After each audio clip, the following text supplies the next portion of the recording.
Bank হেকোদের অন্যতম খলনায়ক চৌধুরী নাফিস শারাফাত। দখল শেয়ার বাজার কেলেঙ্কারির ডন হিসেবেও পরিচিত নাফিস শারাফাত ফার্মার্স ব্যাংক দখলের পর চেয়ারম্যান হয়েই ২০১৯ সালের জানুয়ারিতে ফার্মার্স ব্যাংকের নাম দেয় পদ্মা ব্যাংক। দখলের পর শেষ আত্মরক্ষাও হয়নি ব্যাংকটির। নাফিস শারাফাতের সময়ে ব্যাংকটির খেলাপি ঋণ ৩,৬৭২ কোটি টাকা। পদ্মা ব্যাংকের দুর্দশা নিয়ে আলোচনার মধ্যে চলতি বছর ৩১ জানুয়ারি ব্যাংকটির চেয়ারম্যানের পদ ছাড়েন নাফিস শারাফাত। এরপর বাংলাদেশ ব্যাংকের মধ্যস্থতায় গত মার্চে এক্সিম ব্যাংকের সঙ্গে একীভূত হওয়ার চুক্তি করে পদ্মা ব্যাংকের পর্ষদ।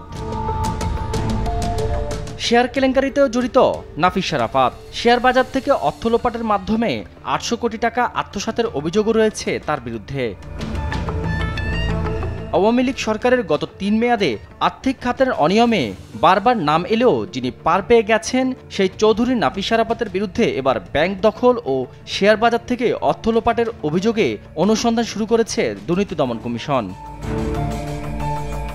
দুদক সূত্রে জানা যায়, তার বিরুদ্ধে শেয়ার বাজার থেকে অর্থ লোপাট ও ফার্মার্স ব্যাংক দখলের অভিযোগের অনুসন্ধানের অংশ হিসেবে এরই মধ্যে বাংলাদেশ ব্যাংকসহ বিভিন্ন ব্যাংক ও প্রতিষ্ঠানের অডিট রিপোর্ট ও নথিপত্র তলব করে ৪ দফায় চিঠি পাঠানো হয়েছে। কানাডিয়ান ইউনিভার্সিটি অব বাংলাদেশের ট্রাস্টি বোর্ডের চেয়ারম্যান নাফিস শারাফাত হোটেল ব্যবসা, বিদ্যুৎ, মোবাইলের টাওয়ার, মিডিয়া সহ বিভিন্ন খাতে ব্যবসার বিস্তার ঘটিয়েছে গত ১ দশকে। নাফিস শারাফাতের বিরুদ্ধে রয়েছে সিটিজেন টিভির মালিকানার অংশ লিখে নেওয়ার অভিযোগ।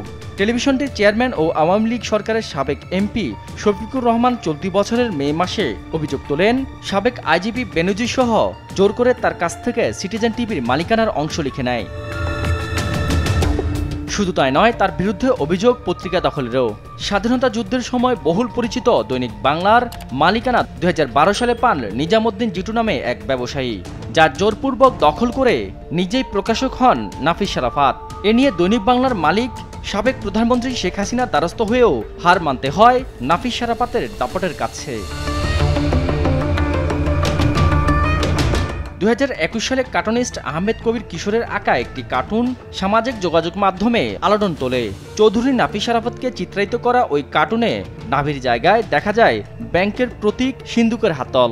কিশোরের আঁকা ওই কার্টুনের একটি ক্যাপশন লিখেন অনলাইন অ্যাক্টিভিস্ট মুস্তাক আহমেদ। তাতে ক্যাপশন ছিল, আমি চোর নাফিস শারাফাত, জানি ব্যাংক খাওয়ার ধারাপাত। ওই বছর মে মাসে সরকার বিরোধী প্রচার ও গুজব ছড়ানোর অভিযোগে মুস্তাক, কিশোর সহ ৪ জনকে গ্রেফতার করা হয়।